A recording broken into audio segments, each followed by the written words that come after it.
Before watching the video, don't forget to subscribe the channel and enable bell notification to never miss an update from us. Hello everyone and good morning. This is Ashima, and in this video we will be talking about everyday news events and current affairs. All the important points associated with news events are going to be given out in this video so that it can help all the examiners. So no matter which examination you're preparing for, this video is going to be a 10-15 minute short video and a recap of all the important news events. Let's start the discussion now with the first news event that is related to RBI. Now, with RBI, with respect to RBI, there has been a certain change in the amount of withdrawal that can be done, and with respect to full KYC PPIs, that withdrawal can take place. So, let's have a look at what the limitations have been set forward for us. First thing, RBI has increased the maximum amount outstanding in respect of full KYC PPIs, and that has been increased from 1 lakh to 2 lakh. This was already increased a few days back. Apart from this, RBI has also given instruction to all the PPI issuers to give the holders full KYC PPI interoperability. Only the exception in interoperability is going to be for the mass transit systems. Mass transit system being the metro cards or the cards which are used for transportation. Apart from that, they are the only exception. Apart from that, any electronic wallet will have to provide in interoperability, and the date by which it has to be provided is 31st of March 2022. Right. RBI is also permitted cash withdrawal from the PPI cards or prepaid cards. So in that, for a non-bank PPI issuer, the maximum amount that can be withdrawn is 2,000 per transaction. Overall limit has been set at 10,000 per month per PPI or per card, and all the withdrawal transactions will be using card or wallet, and they have to be authorized using PIN or AFA. What is AFA? Additional factor authentication. Right. Then RBI has also increased the limit of cash withdrawal from POS terminals. So if you're using a debit card or an open system prepaid card which is issued by a bank, in that case, 2,000 per transaction within an overall limit of 10,000 across all locations, and this has been made a uniform one for tier 1 to tier 6 cities. Earlier, there was a limit for tier 1 to tier 2 cities as 1,000, and for tier 3 to tier 6 it was 2,000. Now it has been made uniform at 2,000 rupees per transaction. Then another report related to RBI is that 99,122 crore of surplus has been transferred by RBI to central government for accounting period of 9 months, and this was ended in March 31st. First of all, what is the surplus that has been transferred? So whenever RBI is earning the amount of the profits that are being earned by RBI, those profits are transferred to central government. Now, what amount does RBI keep? RBI keeps from that amount a contingency risk buffer. In case there is any emergency at that financial emergency or such situation, and that case the risk buffer is kept with RBI. This year they have kept at 5.50%, which is the lowest. They have been given a limit that from 5.50 to 6.50 they can keep within that limit, and they have kept the lowest this year at 5.50%.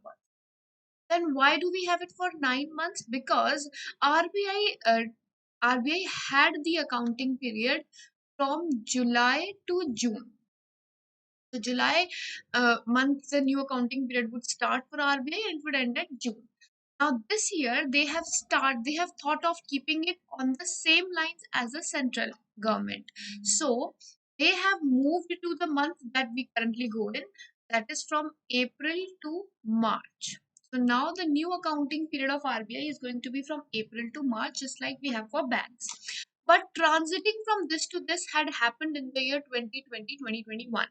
So for the last year, the term was from July 2020 to March 2021. This is the accounting period that the RBI had to go through this year to make the transition possible. And that is the reason why the 9 months period is there for profits by RBI. Right? RBI has changed its accounting year from July to June to April to March. So this transition took place this particular year itself. Right? Then Microsoft has decided to retire the Internet Explorer browser with effect from 15th of June 2022. So all the users who are using Internet Explorer browser, they will have to shift to Microsoft Edge before 2022, 15th of June 2022. And Microsoft Edge is a alternative to Internet Explorer that was started by Microsoft in the year 2015, and Explorer is the one which was the first Explorer or the first browser ever. It was introduced in 1995. So about more than 15 years have completed of Explorer, but after the introduction of Firefox and Google Chrome, its usage had declined. So till 2003, it was the primary web browser, but as Firefox came in 2004 and then Google Chrome came up in the year 2008, then the Internet Explorer data usage has gone exponentially down level. The last update that Explorer had received was in 2013. That was the 11th and the final version. After that, now it is going to be shut. Next, a few one-liners. Munjal family-led Hero Group. It has started an educational tech startup, Hero Virid, that will offer end-to-end learning ecosystem. So this is something which is similar to various other platforms that we have, like Upgrad and Academy, Simply Learn, and all these other platforms. It is something like that, but this is different in terms that is going to give full-time and part-time programs on finance and financial technologies, on gaming design, on data science, machine learning, all those opportunities which will provide employment in real time. For them, it is starting a full time and part time program. So, that is a Hero Wired app that is going to be. So, it is for overall professional development. This app has been created for employment generation or skill development. And Chief Minister of Jharkhand, Hemant Soren, he has launched a website and a mobile application, Amrit Vahini. Application is amritvahini.in and the app is Amrit Vahini. And this is going to provide a real-time update on where there is a COVID bed available, whether it is an oxygen or a non-oxygen bed, and also it is going to provide them a facility of booking a bed for 2 hours prior. So if you see a symptom and you know that you will be reaching there, you can book it 2 hours prior. The bed can be easily booked, and this is going to give real-time information. Then we have Indian Navy, which is going to decommission INS Rajput. INS Rajput has served for 41 glorious years, and the motto of INS Rajput is Raj Karega Rajput. Now, this Indian naval ship was taken from USSR, or it was USSR who had given us this Kashin class destroyer. So, this comes from a Kashin class destroyer, and it is the first destroyer of India, right? Of Indian Navy, basically. Then we have Pradhan Mantri Swasthya Suraksha Yojana. The central government has approved establishment of 22 aims, out of which 6 are already functioning. The Pradhan Mantri Yojana, PMSSY, Pradhan Mantri Swasthya Suraksha Yojana.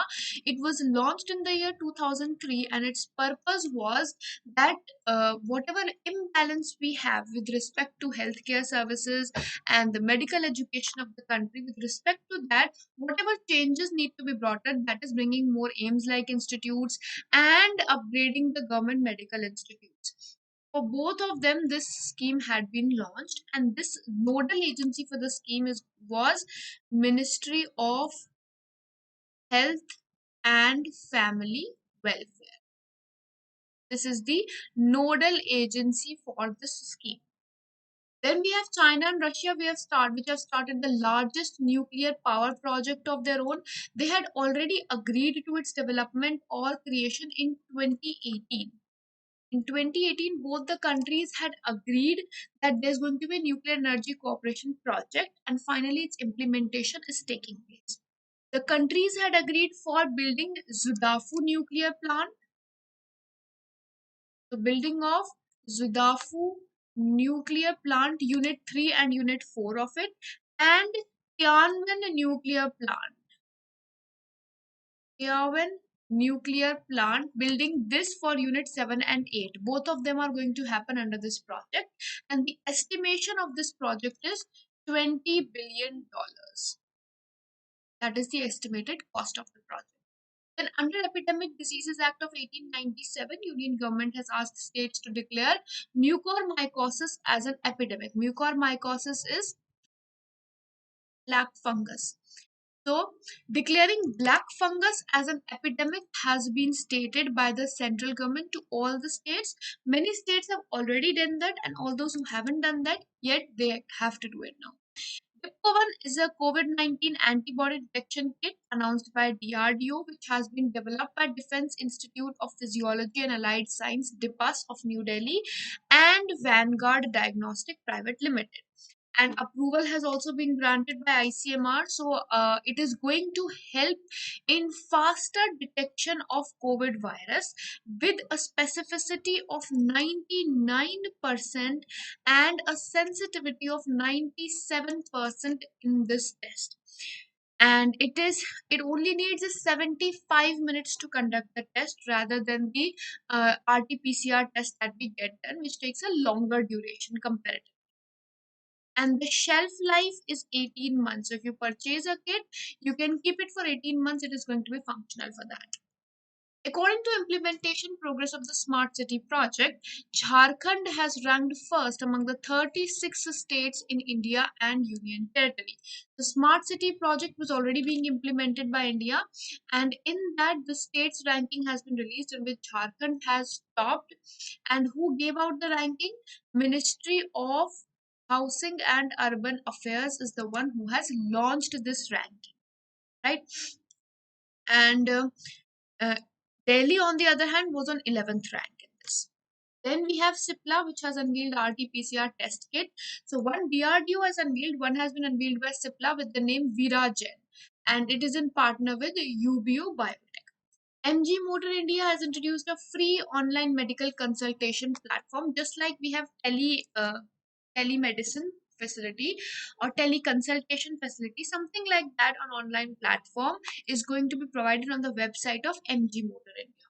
Karnataka is first in establishment of a health and wellness center under Ayushman Bharat plan. NS Tomar, or Narendra Singh Tomar, he has introduced National Mobile Monitoring Software app. Now, this app has been created by Narendra Singh Tomar ji, and this app is basically for Manrega work sites. So, all those who have been employed under Manrega, their real time update on whether they are reaching the site or not, the attendance of employees is there or not, and a geo-tagged photograph every day is going to be taken so that it can be seen that yes, they are working and they are at the working site of the Manrega. Right? So to keep a track on whether the employment is there or not, the employees are there or not, whether the work is being done under it or not, for all of that, NMMS, or National Mobile Monitoring Software app, has been launched by Narendra Singh Tomarji, who is the Agriculture Minister of India. With this, we will be winding up this segment, and I hope this session has been helpful for all of you. Don't forget to like the session if you find this session helpful, and share the session as much as you can so that more and more people can benefit from this. You can share it with all the aspirants because it is going to be helpful. Also, don't forget to download Entry app from Google Play Store, and for that, the link is provided in the description section below. You can download the app for everyday current affairs quiz. A live current affairs quiz happens every day, 15-minute quiz which will help you keep in touch with current affairs, stay updated, and also it will help you revise and compete in that. So don't forget to download the app, and I'll be seeing you in the next video. Until then, goodbye, take care, and have a wonderful day ahead, all of you.